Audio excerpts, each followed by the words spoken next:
No good deed goes unpunished. Episode 2, BMP3 versus Artillery Strike. Artillery Strike wins. Sorry, little tank.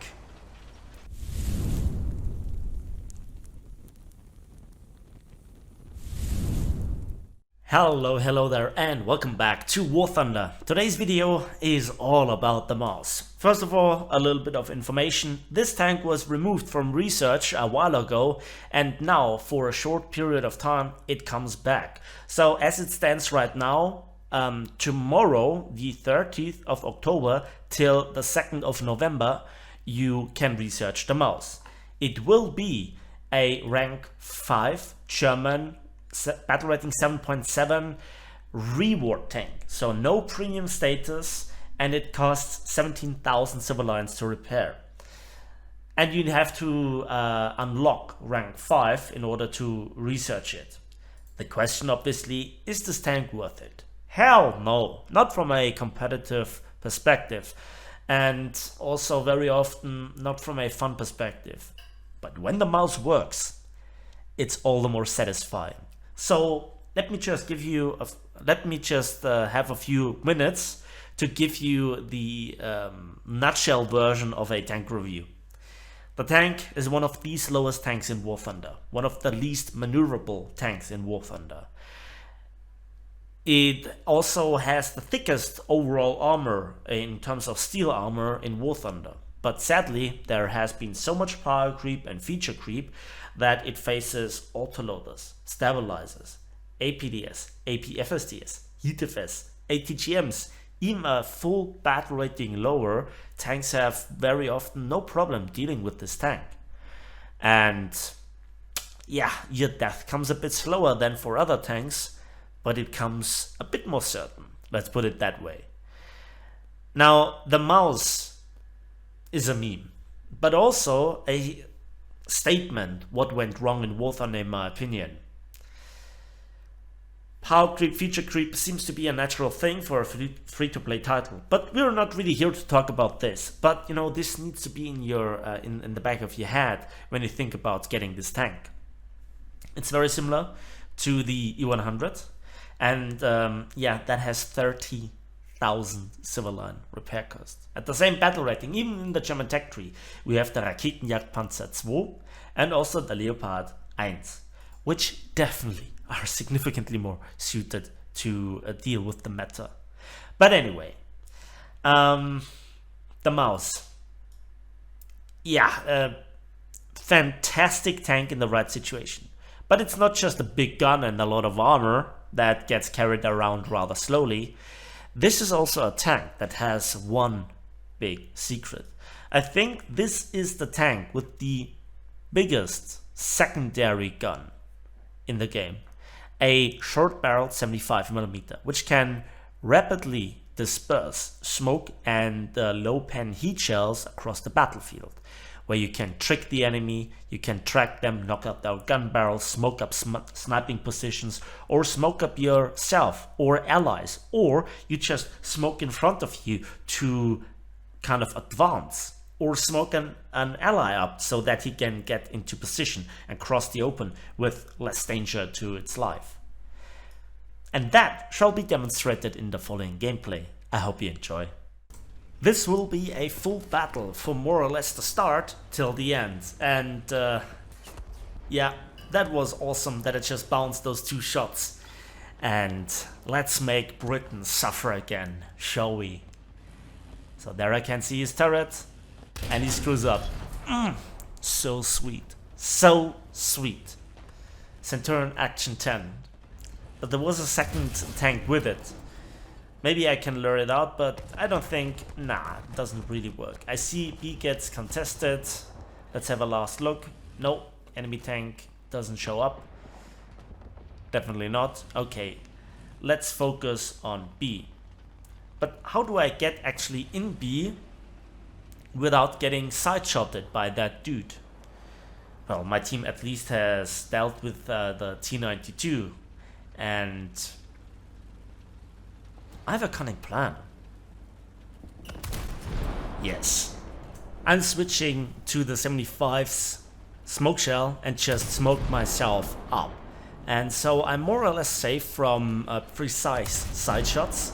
Enemies in theory still can, you know, track me with the machine gun, but it is just increasing my chances to get into cover, to actually get into B, capture it, and just hold the ground.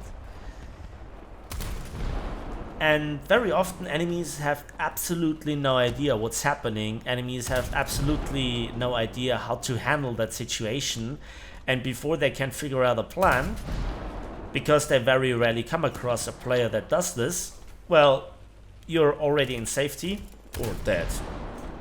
Anyway, there are several tanks with me, and B got contested briefly by the enemy, and somebody spotted on the side an enemy tank. What is it? Well, it's a dead tank. Overkill on a T92. That was a crew knockout and a hull break. So good. But I still wanna stay here, and I'm still not in the position that I want to. And you can see how long it takes to swing the mouse around. I see somebody shooting with the heavy machine gun, and it's good that I smoked up the target too.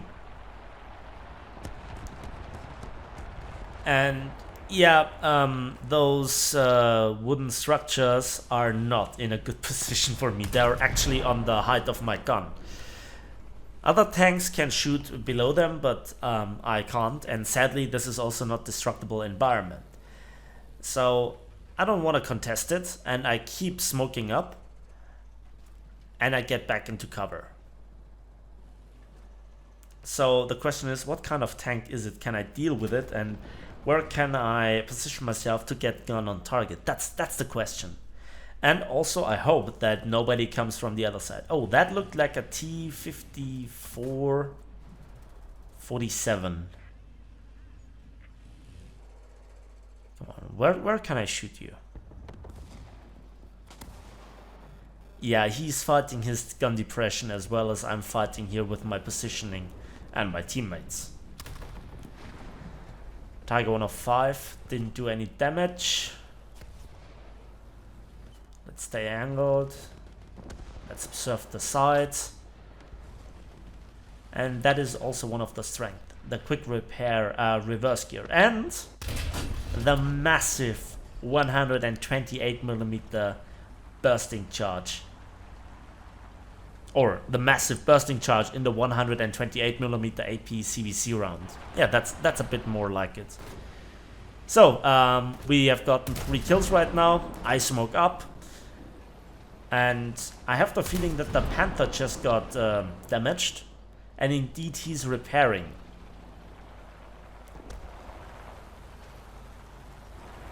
The 105 is reacting as well. So, where is the enemy? The Panther 2 is shooting somewhere in the vicinity, and again you can see how long it takes. Sadly the enemy have now A and C, and there is a BMP-1, and again I can't shoot him. Super Pershing took care of the 105, which is not good, because I have no idea where he is. And you can see how nervous I am, how I don't trust the situation at all. And if we just go back a few meters more to be in absolute safety, well, could you see that?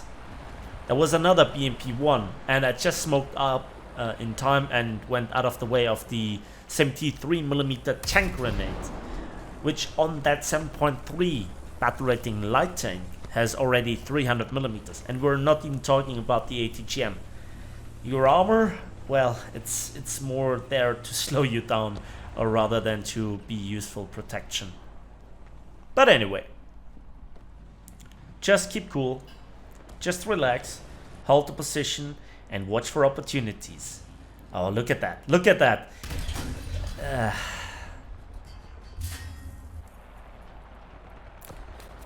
That's mouse life for you. That's just how it is. But this is one of the strengths of the mouse. You can take several pens. If you reduce the amount of ammunition in the tank severely, the numbers are precisely mentioned in my relatively old tank review, then there is no ammo in the turret, and you still have more than enough ammo to go through 1 or 2 battles. And now, let's aim a bit higher. Whoa. Fantastic execution, and immediately I smoke up again. I don't trust the situation. And I smoked that region up as well, just to be sure. And I have to kind of bridge the gap of the reload, because it's relatively long. I think it's something in the region of 18-19 seconds. So you can see why in the age of autoloaders, stabilizers, and all the low pen ammunition, the 75mm is so helpful.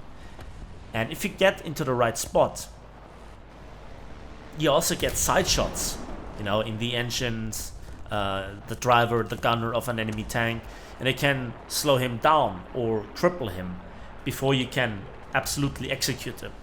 Another thing is, with the mouse, that you can fool enemies that are not really experienced, and you shoot the heat round when the enemy is in a corner fight with you. He thinks that you have fired the big gun, and then you execute him when he shows you the side, because he thinks he has you now. And that was a good shot here on the Vickers MBT. And that's the ace. And again, I'm smoking up, and just in time to absorb this shell without damage. Yeah, so going into battle versus all those odds in the mouse, that's really bringing your blood pressure up. You don't need a coffee after one battle, I guarantee you. And let's watch. And again, I aimed a bit too low. A heat shell would have lull penned here, most likely. Maybe even an APDS round. But not a naval gun. Nope. Yeah, such are the game mechanics in War Thunder. Yeah, no, to be fair enough, that's a really tough spot of armor, but anyway.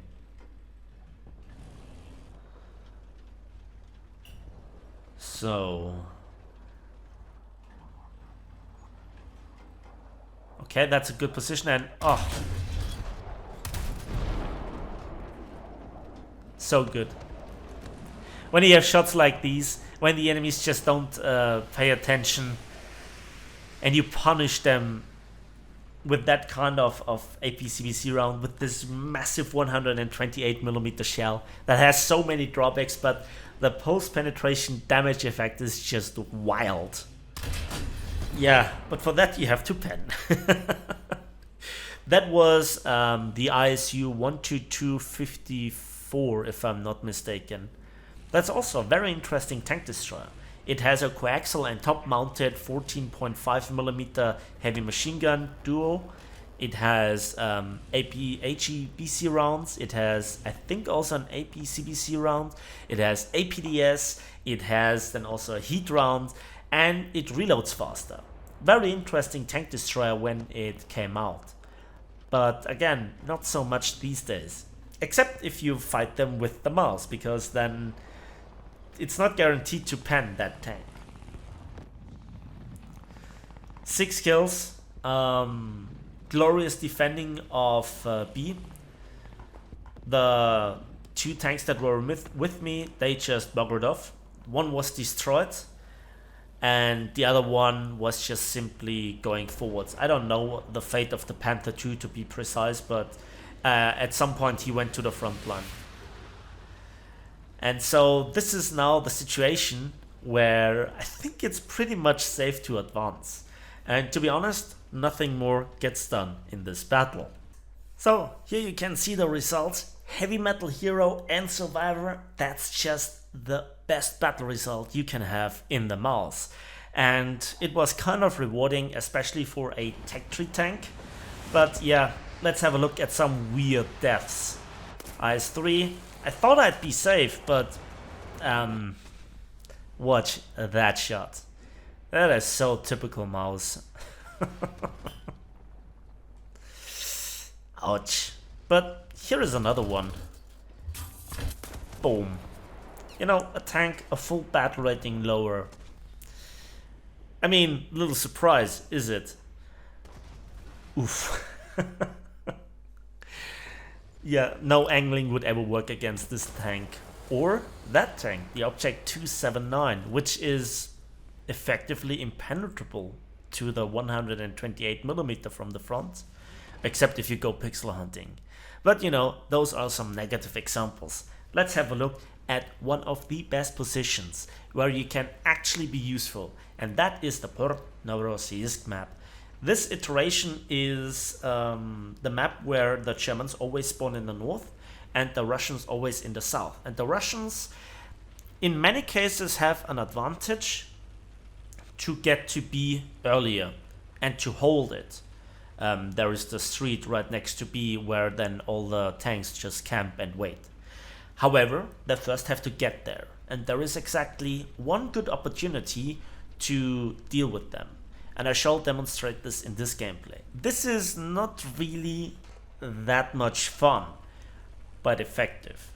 A lot of tanks could do this, and the mouse is just a little bit better in the sense that you have more or less guaranteed side shots, and you can take all the artillery strikes without too much trouble. That's the advantage of the armor. And also planes need to be very good. And that is the first tank that I just killed, the M60. Good side shot. Now here is then a little bit of a gap between the houses, and this is again where I try to get into position. Takes a while, and already a good portion of the enemy team has passed this, but if they get killed they spawn again and they have to go through this again. Little tip: with the heat shell you can bring down here those railway wagons, and with good aiming, yes, you can destroy the enemies. Sadly, obviously I don't have an autoloader or anything like this, so the second tank escapes. And here I then try a little bit of a trick. I try to, this is what I do then later on in the gameplay. I range find here the building, and there is, you know, as we say in Germany, Pi mal Daumen, the calculation that the distance between where you shoot with the main guns times 5, in this case it would be 2000 meters, is then the point of aim for the coaxial 75. The trajectory is really bad on that, especially at range. But this is then where you could potentially hit the driver or the engine, the transmission, or just track the enemies in order for you to give you time to reload the main gun, you know. And that is something that you should keep in mind. Also, I'm angling here the hull. It just touched him with the high caliber gun. So he escaped, but at least he was shortly visible on the minimap.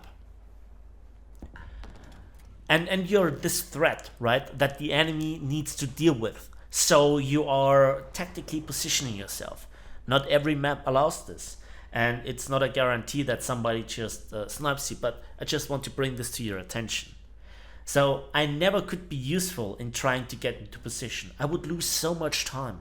I never could be useful really on the front line, because when my team falls, it's very likely that I succumb to the enemy's rush very soon. That's just hundreds of battles played in the mouse. And you know, I'm just telling you here my experience. So this is what you have to take care of. So this camping, you can see that I'm also creating, in theory, a little bit of a crossfire. The enemy don't expect me here, and it gets rewarded with another kill. MX-50, it has this very effective autoloader. I think the reload is 4 seconds. It can deal great damage to a lot of tanks in quick succession. And then I make here a little bit of a mistake. Perfect demonstration on how not to do it.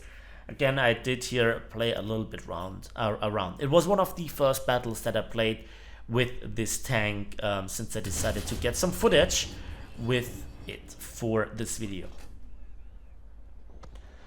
So this is then what you really have to train: patience, because you're limited. If you just try to rush in blindly, if you just try to force it, somebody will be there on the flank or ready to hit you, and then you have no way of retreating and repairing, which the mouse can do, but then it must not get shot or it must not get singled out. And here I have a little bit of distance. So this is something very important. I know this is not exciting. I absolutely understand. And I guess a lot of people have already, closed the video or something like this. But this is where the mouse is good at. But to be honest, this is also where a Jagdtiger would be effective, or a Ferdinand. And to be honest, the majority of tanks, because side shots are always easy. But again, here you have the advantage of a massive 128mm. So here either an artillery strike lands or somebody's just shooting me, and I just try to figure out where the enemy is. And sometimes, as an opposing example to what happened on Japan, you can sometimes look over cover with the mouse because it's such a tall tank. One big danger that the mouse can deal significantly worse than some other tanks is the danger of aircraft. Getting bombed, getting treated with some heat rockets, heat missiles. The mouse can maybe take a bit more damage, but it's more or less guaranteed to take damage in the first place because it just can't around the building to get in cover. So this is a long-sighted way of, in order to get some kills, in order to get something done, you have to play a bit more with positioning and your brain rather than just with the tank's capabilities. This is exactly what Gaijin tries to not teach you at this battle rating. It's, there are all those Tech 3 tanks and premium tanks that are fast and maneuverable and have all those fancy gadgets and firepower and special things to offer. This is what former top tier looked like, I don't know how many years ago. And this is very interesting. Did you see that tank? He saw me and he reversed. I tried to trick him here out with that shell. And that would be very often the sign for an enemy tank. Oh, the enemy just wasted a shot. Now I can come out and bring my gun on target. And sometimes this works. Sadly, it doesn't work here in this example. And again, I just wait. I know that there is a good chance that... Did you see that again? He tries to position himself. I'm thinking to myself, what to do, when to fire. He tries to bait the shot.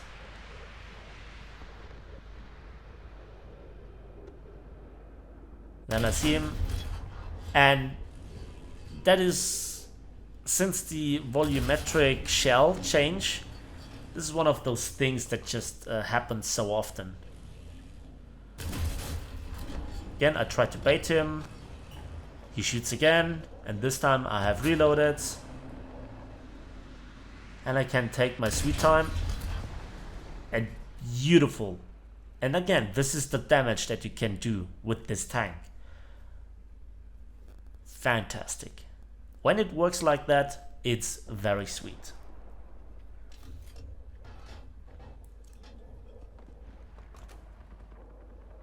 And overall, this gave my team maybe the edge.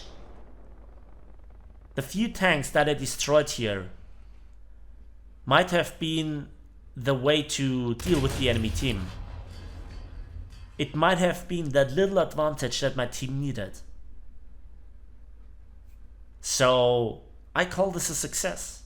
And I know this is not the glorious gameplay where you just go in between enemy tanks and you just swivel your turret 360 no scoping enemies with the object 906 or something like that. This is old school tanking, quite literally. And sadly, that's the end of that match as well. A few moments later we had this cinematic end screen, and now let's have a quick look at those post-battle result screenshots. So, yeah, a very similar kind of battle experience, also 6 kills, and I survived again, heavy metal hero and survivor. What's to complain about that? So that is the mouse. It's in our hearts, it's in our souls, but to play it, that's a rough experience. Anyway, I hope you enjoyed the video. Please give it a like, give it a subscribe if you want to see more, and we'll see each other on the waves, in the skies, and on the battlefields of War Thunder.